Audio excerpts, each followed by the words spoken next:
Mafia Boss found a single mom feeding his old parents. Then something unbelievable happened. Hello, my friends. I hope you are having a wonderful day, and I truly wish that happiness, peace, and good fortune follow you wherever you are. Before we begin, may I ask for just 5 seconds of your kindness? Please subscribe to the channel and turn on notifications to share a tiny bit of your good luck and help us continue bringing you heartfelt stories like this one. Thank you so much for your incredible support and for being part of this amazing community. I would love to know where in the world you are watching from today and what time it is where you are right now. So leave a comment below and say hello. Now, settle in, get comfortable, and let us begin this unforgettable story together. The world rarely notices the people who quietly feed the forgotten, but sometimes heaven does. Every afternoon, just before the golden light slipped behind the Chicago skyline, I carried 2 paper bags filled with homemade soup, fresh bread, and warm tea across the little neighborhood park on my way home from the diner. Most people hurried past the old wooden bench beneath the giant maple tree without ever looking twice. To them, the elderly couple sitting there blended into the scenery like fallen leaves and weathered stone. To me, they were simply Mr. Walter and Mrs. Eleanor, 2 gentle souls who always greeted me with warm smiles, even when life had clearly forgotten to be kind to them. I first met them almost 6 months earlier after noticing Mrs. Eleanor quietly dividing one small sandwich into 4 tiny pieces so her husband could believe she had already eaten. I never forgot that moment. Since then, whenever I finished my shift, I packed an extra meal before leaving the diner. It was never expensive, just enough to make sure no one ended another day with an empty stomach. Raising my 7-year-old son, Noah, had taught me something simple. Kindness never required abundance. It only required someone willing to notice. Good afternoon, I called as I approached the familiar bench. Mrs. Eleanor's tired face brightened immediately. Our favorite young lady is here. I laughed softly while handing her the warm paper bag. Today the chef made chicken noodle soup. He accidentally cooked too much. She smiled knowingly. You always seem to work in kitchens where people accidentally cook too much. I winked. Maybe I'm just lucky. Mr. Walter carefully removed the lid from the soup container. Steam drifted gently into the cool autumn air. He closed his eyes for a brief moment before taking the first grateful breath. "This smells like home," he whispered. Those 4 words were worth more than every dollar I earned that week. Noah skipped across the grass, chasing bright red leaves before running back toward the bench. "Mrs. Eleanor," he said proudly, "I got 100% on my spelling test today." She clapped her hands with genuine excitement. "I knew you would." Mr. Walter reached into the pocket of his old jacket and carefully pulled out a tiny polished stone shaped like a heart. "A reward," he said with a smile. Noah accepted it as though someone had handed him treasure. "Thank you," he shouted before hugging the elderly man without hesitation. Watching them together always made something inside me feel peaceful. Family was not always about shared blood. Sometimes it was simply about shared kindness. As the 3 of them talked about school, books, and baseball, I looked around the quiet park. Joggers passed along the walking trail. Parents pushed strollers beneath colorful trees. Office workers hurried toward nearby train stations. Everyone seemed busy with their own lives, never noticing the little family that existed for 30 peaceful minutes on one weathered park bench. Across the street, however, a black luxury sedan rolled quietly to the curb. A tall man stepped out wearing a dark overcoat over a simple black shirt, the sleeves shifting just enough to reveal intricate black tattoos winding across his forearms. He removed a pair of leather gloves and froze the instant he recognized the elderly couple laughing with a woman and little boy he had never seen before. For several long seconds, he did not move at all. The most powerful man in the city had returned to visit his parents, only to discover that while he had been protecting an empire, a complete stranger had been quietly protecting the 2 people he loved most. Some of life's greatest miracles begin with someone choosing kindness when no one is watching. I stood across the street, unable to take another step, while my parents laughed with a woman and little boy I had never seen before. My father had always carried himself with quiet dignity, even during difficult times, yet the gentle smile on his face now was different. It was lighter, peaceful. My mother carefully poured warm tea into 2 paper cups while the young woman tucked a blanket more securely around her shoulders. None of them noticed me standing there. For the first time in years, I realized my parents looked happier sharing an ordinary park bench than they ever had sitting inside the grand house I'd bought for them. I remained where I was, watching silently. Noah proudly showed Mr. Walter another spelling worksheet, while Mrs. Eleanor applauded every correct answer as though he had just won an Olympic medal. The young woman laughed at their excitement, and somehow that simple sound carried farther than the traffic passing along the busy street. One of my trusted associates stepped quietly beside me. "Sir," he said respectfully, "shall I bring them to the car?" I looked at him without speaking for several seconds before slowly shaking my head. "No." He seemed surprised. "Would you like us to introduce you?" "Not yet." My eyes never left the park bench. "Tell everyone to stay back." Without another word, he nodded and returned to the waiting sedan. I crossed the street alone. The fallen leaf crunched softly beneath my shoes as I approached the bench. Noah noticed me first. "Mom," he whispered curiously, "someone is coming." The young woman turned toward me with a polite smile that carried no fear and no recognition. "Good afternoon," she said warmly. "Good afternoon," I answered. Up close, I noticed tiredness beneath her gentle eyes, the kind earned from long workdays rather than sleepless ambition. She looked at me the way she looked at everyone else. "No admiration. No hositation. Just simple courtesy. Would you mind taking our picture?" my mother asked suddenly, holding out an old disposable camera. We almost never remember to take photographs. Before I could answer, the young woman laughed softly. "Mrs. Eleanor asks every stranger she meets to become a photographer. Only the kind-looking strangers," my mother corrected with a smile. I accepted the little camera. They gathered together on the bench, Noah standing proudly between my parents while the young woman rested one hand gently on her son's shoulder. "Smile," I said quietly. The shutter clicked. For reasons I could not explain, it felt like I had captured something far more valuable than an ordinary picture. After handing the camera back, I introduced myself with the only name that mattered. "I am Ethan." She extended her hand immediately. "Hannah Brooks." Her handshake was warm and genuine. "This is my son, Noah." Noah waved enthusiastically. Mr.B. I smiled back despite myself. "Hello, Noah." My father looked at me with unusual amusement. "Ethan, would you like some soup?" I stared at the steaming paper bowl in his hands. "You made this?" I asked Hannah. She nodded. "Actually, the diner chef did most of the work. I just carried it here." My mother laughed quietly. "She says that every day." Hannah smiled with playful embarrassment. "Maybe because it is true." I accepted the paper bowl and tasted one careful spoonful. It was simple chicken noodle soup, seasoned with fresh herbs and made with patient hands instead of expensive ingredients. Somehow, it reminded me of childhood dinners before success had complicated everything. Looking up, I found Hannah watching me with quiet curiosity.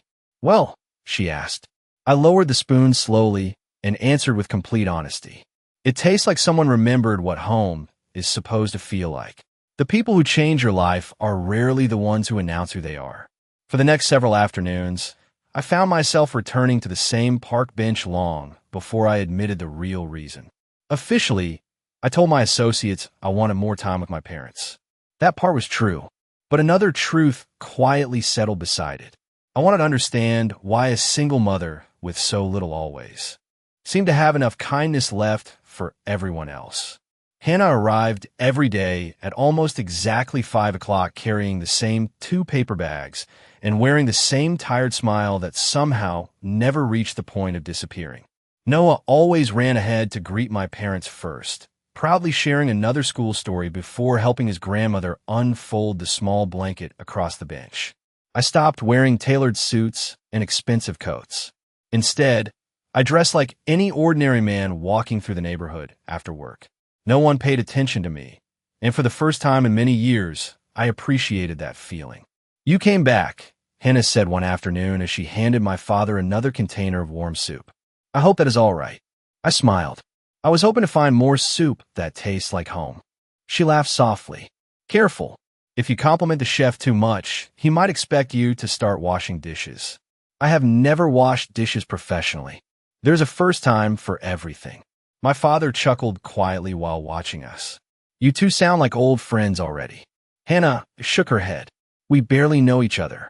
My mother smiled with the kind of knowing expression only mothers seem to possess. Sometimes that changes faster than people expect. Noah suddenly tugged on my sleeve. Mr. Ethan, can you help me? He held up a small model airplane with one wing hanging loose. I dropped it this morning. I accepted the toy and carefully examined the tiny crack before reaching into my jacket pocket for the small multi-tool I carried everywhere. After tightening one tiny screw and gently pressing the wing back into place, I handed it to him. Noah's face lit up immediately. You fixed it. It only needed a little patience. I answered. He hugged the airplane against his chest before grinning. Mom says people are like that too. I looked toward Hannah. She smiled shyly. I might have said something like that once. Those simple words stayed with me long after the conversation moved on. Before leaving that afternoon, Hannah quietly gathered the empty food containers into her bag. I noticed one container remained untouched. Did someone not eat? I asked. She hesitated before answering. Actually, that one was supposed to be mine. My mother frowned gently. Hannah, did you skip lunch again? She laughed as though it were nothing important. The diner became busy. It happens. I looked down at the untouched container, then back at her tired eyes. Suddenly, I understood something that unsettled me more than any business problem ever had. Every meal she brought to my parents came from food she could have eaten herself. She had never been sharing her leftovers. She had been sharing her own dinner. Hannah noticed the expression on my face and quickly changed the subject. Noah, we should head home before homework starts. As they walked away beneath the golden autumn trees, Noah waved enthusiastically over his shoulder. See you tomorrow, Mr. Ethan. I waved back until they disappeared around the corner. My father quietly rested one hand on my shoulder. She reminds me of your mother when we were young. I looked at the empty sidewalk where Hannah had just been standing. I know, I whispered. For the first time in years, I found myself wondering whether the strongest person I had ever met was not the man everyone feared throughout the city, but the woman who willingly gave away the only warm meal she had for the day without expecting anyone to notice. True kindness is revealed by what people choose to do after they believe no one is paying attention. The following week settled into a quiet routine that somehow became the brightest part of every day. Every afternoon, Hannah appeared beneath the old maple tree with 2 paper bags. Noah arrived carrying another school story, and my parents smiled more than I had seen them smile in years. Sometimes we spoke for only a few minutes. Sometimes we remained together until the park lights flickered on and the evening air turned cold. Nothing extraordinary happened, yet every ordinary moment seemed to matter. One Thursday afternoon, heavy gray clouds rolled across the Chicago sky just before Hannah arrived. She carried a worn umbrella in one hand and the familiar paper bags in the other, while Noah carefully balanced a small container of homemade oatmeal. Cookies they had baked together the night before. Emergency dessert, Noah announced proudly. Cookies make rainy days better. My mother laughed as she accepted one. I believe your mother is raising a very wise young man. Noah grinned. She says sharing dessert counts as good manners. We all laughed together while the first raindrops began tapping gently against the umbrella. I noticed Hannah quietly place the larger soup container in front of my father before pretending she had packed enough for herself. My mother noticed it too. Hannah, she said softly, you forgot your own bowl again. Hannah smiled with practiced ease. I had a late lunch at the diner. Before anyone could answer, Noah looked up with complete honesty. Mom, you only drank coffee because you said we needed to save money until next Friday. Hannah froze for just a moment before gently placing a hand on his shoulder. Sweetheart, Noah immediately realized he had spoken without thinking. I am sorry. Silence settled over the little bench. Not an uncomfortable silence, but the kind that arrives when truth quietly steps into the middle of a conversation. I looked at Hannah. She avoided my eyes, embarrassed not because she was struggling, but because someone else had discovered it. My father slowly divided his bowl into 2 equal portions and handed half back to her. "Families eat together," he said warmly. "No exceptions." Hannah's eyes filled with tears. She tried very hard not to let fall. "You should keep it," she whispered. My mother reached across the bench and gently squeezed Hannah's hand. "You have been feeding us for months. Today, allow us to share one meal with you." Hannah finally accepted the bowl with a grateful smile. We sat together beneath the umbrella while rain washed quietly across the park for adults and one little boy sharing soup, bread, cookies, and stories as though we had known one another for a lifetime. No expensive restaurant could have created a richer table than that weathered wooden bench. As Noah chased puddles nearby, my father leaned closer to me and spoke quietly enough that only I could hear. "Do you see what she has given us?" I looked at Hannah, laughing as my mother insisted the cookies deserved a perfect score. "Food," I answered. My father smiled gently. "No, son. She gave us something we stopped believing we would ever have again. She made strangers feel like family." I remained silent because he was right. Every empire I had spent years building suddenly seemed remarkably small compared to the simple generosity unfolding before me. As Hannah gathered the empty containers and prepared to leave, she turned toward us with the same warm smile she offered every afternoon. She still had no idea who I really was. She believed she had simply met 3 lonely people in a neighborhood park. Watching her walk away beside Noah beneath the shared umbrella, I quietly promised myself that whatever happened next, her kindness would never become another forgotten story carried away by the wind. The measure of a person's heart is often revealed when someone powerless needs them the most. Friday afternoon arrived with clear blue skies and a cool breeze carrying the scent of fallen leaves through the neighborhood park. Noah raced ahead with a paper kite he had built in school, while my parents watched proudly from their familiar bench. Hannah unpacked warm vegetable soup, fresh rolls, and a small container of apple slices, smiling as though feeding people she barely knew was the most natural thing in the world. I had just finished helping my father fold his blanket when a white maintenance truck pulled onto the park path. 2 city park employees stepped out carrying clipboards and bright orange signs. They walked directly toward our bench with polite but serious expressions. "Good afternoon," the older employee said. "We are very sorry, but beginning today, this section of the park will be temporarily closed for renovation. Everyone will need to relocate." My mother looked around quietly. "Where are we supposed to go?" The younger employee hesitated before answering. "There is another seating area several blocks away." Hannah looked toward the distant hill where the other benches stood. "Mrs. Eleanor cannot comfortably walk that far," she said gently. "And Mr. Walter's knee still bothers him." The older employee sighed. "I understand, ma'am, but these are the instructions we were given." Without raising her voice or showing frustration, Hannah stood and smiled kindly. "Would you mind if we asked one question?" The man nodded. "Of course." She pointed toward the construction fencing stacked neatly beside the truck. "Has the work actually started today?" He glanced at the equipment and shook his head. "Not until Monday morning." Hannah smiled again.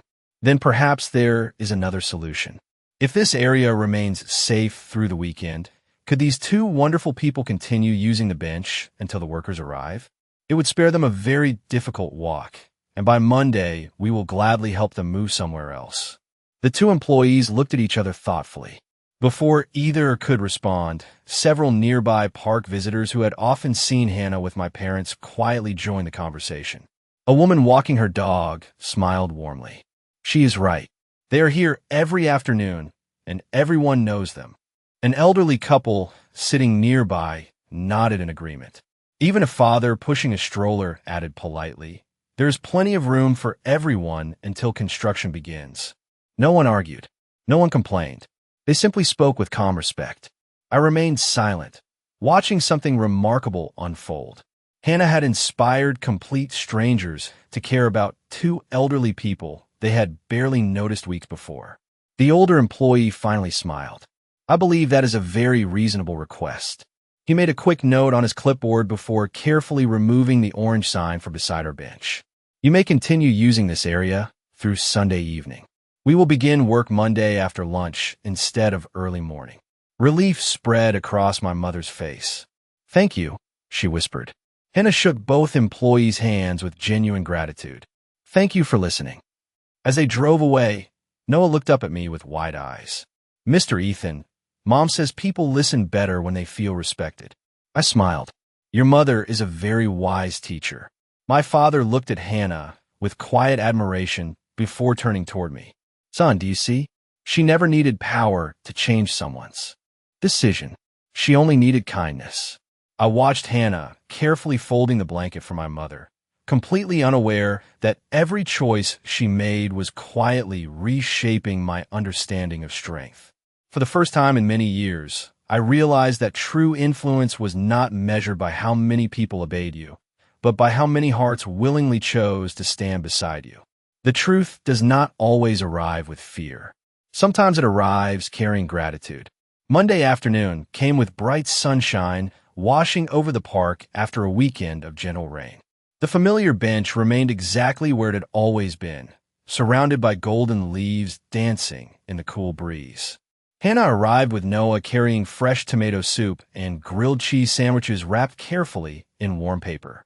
She smiled when she saw my parents already waiting beneath the maple tree. I was worried construction might begin early, she said as she unpacked the food. My father laughed. It seemed someone convinced the city to be patient. Hannah smiled modestly. Everyone helped. I looked at her quietly. She still believed the kindness had belonged to everyone else. She never noticed how often she inspired at first. We spent another peaceful hour talking about Noah's science project, my mother's favorite old songs, and the changing colors of the trees. For a little while, life felt wonderfully ordinary. Then one of my associates approached from the opposite sidewalk. He stopped several feet away, waiting respectfully until I looked toward him. His expression told me immediately that something important could no longer wait. Sir, he said softly, the board members have arrived. They are waiting at the office. Hannah turned toward me with curious eyes. You must have a very demanding job. I smiled faintly. Sometimes. The associate hesitated before speaking again. Mr. Moretti, everyone is waiting for your decision. The moment he spoke my last name, silence settled over the little park bench. Hannah looked at me, then at the man standing beside me, and finally back again. Confusion slowly gave way to recognition. She had heard the name before. Almost everyone in Chicago had. Moretti, she repeated quietly. My mother reached for her hand with gentle reassurance. Hannah, I took one slow breath before speaking the truth I should have shared much sooner. My full name is Ethan Moretti. She remained completely still. The Ethan Moretti? I nodded once. Yes. Noah looked back and forth between us with innocent curiosity. Mom, who is Mr. Ethan? Hannah struggled to find the words. He owns many businesses. I smiled gently, grateful she chose the simplest answer for her son. Noah only nodded. That sounds like a lot of homework. We all laughed softly, easing some of the tension that had suddenly appeared. Hannah, however, remained unusually quiet. After a few minutes, she carefully packed the empty food containers into her bag. Noah, she said gently, why do not you help Mrs. Eleanor collect the blankets? Once they walked a few steps away, she turned back toward me. Why did you never tell me? Her voice held disappointment more than anger. Because I wanted you to know me before my reputation. She lowered her eyes thoughtfully. You should have trusted me with the truth. You are right, I admitted without hesitation. I was afraid everything would change. Tears gathered in her eyes, though they never fell. It already has. She looked toward Noah, laughing with my parents only a short distance away. My son deserves a peaceful life, Ethan. I cannot allow him to become part of a world I do not understand. My heart grew unexpectedly heavy because I knew she was speaking as a mother, not rejecting me as a man. Before I could answer, my mother quietly stepped beside Hannah and wrapped her in a gentle embrace. Hannah accepted the hug with grateful surprise. Whatever you decide, my mother whispered, thank you for giving two lonely people back their smiles. Hannah closed her eyes for just a moment before softly returning the embrace. Then she picked up Noah's backpack, smiled sadly at me, and walked away hand in hand with her little boy beneath the golden autumn trees. I watched until they disappeared beyond the park gate, knowing that the hardest part of earning someone's trust was realizing how easily one hidden truth could make it disappear. Sometimes the strongest people carry the deepest loneliness because they spent too many years believing they had to carry it alone. 3 days passed without Hannah returning to the park. Every afternoon, I found myself looking toward the familiar path, hoping to see Noah running ahead with another story from school and Hannah carrying the paper bags that had quietly become part of our lives. Instead, the bench remained unusually silent. My mother noticed before anyone said a word. "She is giving you the space she believes you deserve," she said gently. I looked down at the untouched chessboard my father and I had been pretending to play. Or perhaps she is protecting her son. My father nodded thoughtfully. She has every right to do that. The truth settled heavily between us. Hannah had never judged me because of my name. She had simply chosen her child first, exactly as I would have wanted any loving parent to do. The following afternoon, my mother handed me a small bundle of faded envelopes tied together with a blue ribbon. "Take these to her," she said softly. I looked down at the worn handwriting covering each envelope. "What are they?" "Letters I wrote to you over the years." I looked at her in surprise. "You never gave them to me." She smiled sadly. "You were always too busy building your future. I never wanted my worries to become another burden on your shoulders." My father rested his hand gently over hers. "Perhaps now someone else needs to read them."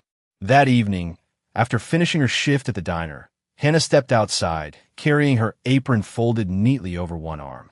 She stopped when she saw me waiting beside the sidewalk, keeping a respectful distance. "I hope I'm not disturbing you," I said quietly. She remained cautious but calm. "Noah is with my neighbor for an hour.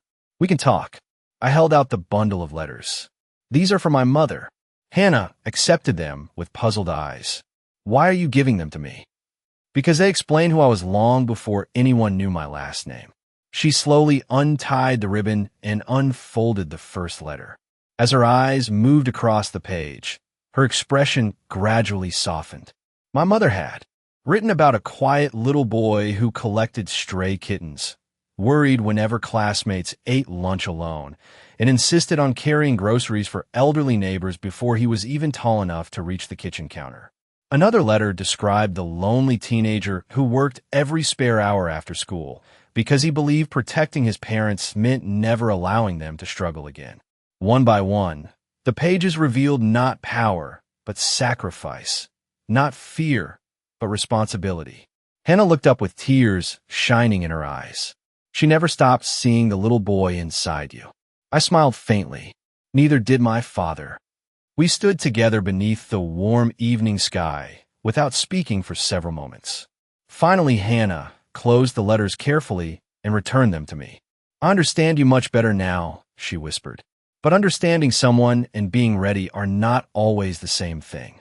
I nodded because honesty deserved honesty in return. "I'm not asking you to change your mind today." She looked relieved by those words. "Thank you." Before leaving, she hesitated for a brief moment, then stepped closer and gave me a gentle hug that lasted only a heartbeat. It was not a promise. It was not forgiveness for everything left unsaid. It was simply compassion offered to a man she now understood more clearly. As she walked toward home beneath the glowing streetlights, I realized hope rarely returns all at once. Sometimes it begins with nothing more than a quiet embrace and the courage to keep walking one honest step at a time. Hope grows quietly when people are given the chance to earn tomorrow with their own hands. 2 weeks passed after our conversation beneath the streetlights. Hannah and Noah returned to the park. Not every afternoon as before, but often enough that laughter slowly found its way back beneath the old maple tree. We no longer pretended nothing had changed. We simply allowed trust to return at its own pace. One crisp Saturday morning, my mother invited Hannah and Noah to visit a small neighborhood church hosting a community breakfast. Volunteers filled long tables with pancakes, scrambled eggs, fresh fruit, and coffee while children colored pictures in a nearby classroom. Hannah spent most of the morning helping in the kitchen instead of sitting down to eat. She moved naturally from one task to another, serving meals, washing dishes, and making certain every elderly guest receive a warm plate before taking one for herself. Watching her from across the room, I realized kindness was not something she scheduled. It was simply the way she lived. Later that afternoon, as volunteers packed away folding tables, an older gentleman approached Hannah carrying a leather folder. "Mrs. Brooks," he said warmly, "Mrs. Eleanor has told us wonderful things about you." Hannah smiled politely. "She is very generous." The man laughed. "She also mentioned your dream of opening a small community kitchen one day." Hannah looked surprised. "It is only a dream." "Perhaps," he replied, "but our neighborhood foundation has been searching for someone willing to manage a new community meal program. We have a vacant building, experienced volunteers, and enough local support to begin. What we need is someone people genuinely trust." Hannah blinked in disbelief. "You barely know me." "Actually," the gentleman answered, looking around the room filled with smiling volunteers, "many people here know you. They have watched you quietly serve others for months without expecting recognition." She looked toward me for only a brief moment before turning back to him. "I do not have enough money to start something like that." He gently shook his head. "The building has already been donated. Local restaurants agreed to provide surplus ingredients. Several retired chefs volunteered to teach cooking classes. Your responsibility would simply be leading with the same compassion everyone has already witnessed." Hannah stood speechless. Nothing had been handed to her because of my influence. Every opportunity had been built by neighbors who believed in the woman they had come to admire through her own actions. I remained where I was, saying nothing. Months earlier, I had quietly introduced the foundation board to the stories my parents shared about Hannah, then stepped away before any decision was made. They had visited the diner, spoken with community members, and reached every conclusion themselves. The opportunity belonged entirely to her. Noah tugged gently on Hannah's sleeve. "Mom," he whispered with hopeful eyes, "this sounds like the place where everybody gets soup." Tears filled her eyes as she knelt beside him. "It really does." My mother smiled through her own tears while my father placed a reassuring hand on my shoulder. "You finally learned," he said softly. I looked at him curiously. "Learned what?" He smiled. "Real generosity is not rescuing someone. It is opening a door and trusting them to walk through it themselves." Hannah slowly accepted the folder with trembling hands. She looked across the room until our eyes met again. She did not thank me, because she still did not know every quiet step that had led to this moment. Instead, she simply smiled with renewed confidence, the smile of a woman beginning to believe that her dream no longer belonged only to her imagination. And in that quiet smile, I realized that the greatest gift I could ever offer was never my name, my influence, or my success. It was believing in someone strongly enough to let their own light shine first. The smallest act of kindness can become the foundation of a family that lasts a lifetime. 1 year later, the old park looked almost the same, yet everything inside our lives had quietly changed. The maple tree still stretched its golden branches across the familiar walking path. Children still chased colorful leaves through the grass, and the weathered wooden bench remained beneath the afternoon sunlight. Only now, no one sitting there felt forgotten. Every Saturday after the community kitchen closed for lunch, Hannah insisted we all gather in the park together. Noah carried fresh cookies baked that morning. My mother packed homemade lemonade, and my father proudly brought a worn deck of playing cards he claimed had brought him luck for 40 years. Watching them laugh together, I realized I'd spent years believing success meant protecting people with money and influence. Hannah had gently shown me that the greatest protection was making sure no one ever felt alone. The community kitchen had become everything she dreamed it could be. Elderly neighbors found warm meals and warm conversations. Children finished homework at long wooden tables before enjoying homemade soup. Volunteers came not because anyone asked them to, but because kindness had quietly become contagious. Hannah never called herself the founder.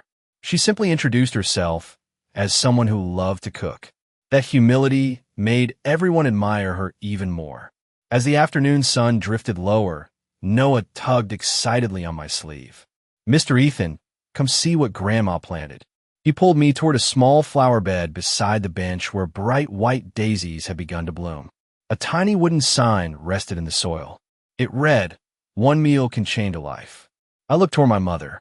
She smiled through gentle tears. It seemed like the right reminder. Hannah walked over carrying 2 cups of warm tea. She handed one to me before quietly reading the little sign herself. "Your mother always knows exactly what to say," she whispered. "She learned from the best people." I answered, glancing toward both of my parents. My father cleared his throat with playful seriousness. "I believe there is still one empty seat." We all looked toward the bench. Noah immediately climbed onto one side beside my mother. My father settled beside him, leaving only the space next to me open. Hannah laughed softly. "I think this was planned." "Very carefully," my mother admitted with a warm smile. Hannah sat beside me, our shoulders almost touching as the evening breeze carried the scent of autumn leaves through the park. For a long moment, neither of us spoke. There was no need. Peace had finally become comfortable. I reached gently for her hand. This time she did not hesitate. She intertwined her fingers with mine as naturally as though they had always belonged there. "You once told me kindness only required someone willing to notice," I said quietly. She looked into my eyes with the same warmth I remembered from the very first afternoon we met. "And you noticed?" I slowly shook my head. "No, you taught me how." Noah suddenly looked back with a mischievous grin. "Are you two ever going to stop smiling at each other?" Everyone laughed. Hannah covered her face for a moment before looking back at me with happy embarrassment. I gently brushed a loose strand of hair away from her face, silently asking permission. She answered with a soft smile, and I leaned forward to share a quiet, tender kiss that carried gratitude, trust, and the promise of every tomorrow we would build together. Around us, families continued walking through the park. Children laughed beneath the maple tree, and the city moved forward as it always had. Yet for us, everything had changed. Looking at Hannah, Noah, and my parents gathered around the same bench where this journey began, I finally understood a truth no amount of power could ever teach. The richest life is not measured by what you own. It is measured by the people who choose to sit beside you, share a simple meal, and call you family.